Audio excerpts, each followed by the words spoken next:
ikaw daw ang breadwinner kasi dadalawa lang kayo ni Mami. Yes po. Paano ba? Ikaw lang ang kumikita for the both of you? Well, kasi ito po choice ko talaga. Before, nung bata po ako, gusto mag-abroad ni Mami. Pero hindi ko po siya pinatuloy kasi nga, dalawa na lang din po kami sa buhay. At yun po yung time na fresh pa namatay yung dad ko. Kaya sabi ko sa kanya na parang magtulungan na lang kaming dalawa. Kung ano yung kaya kong gawin, gagawin ko.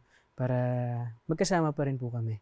Kahit na medyo hindi po talaga ganun yung buhay. Or ganun ka okay yung kami financially.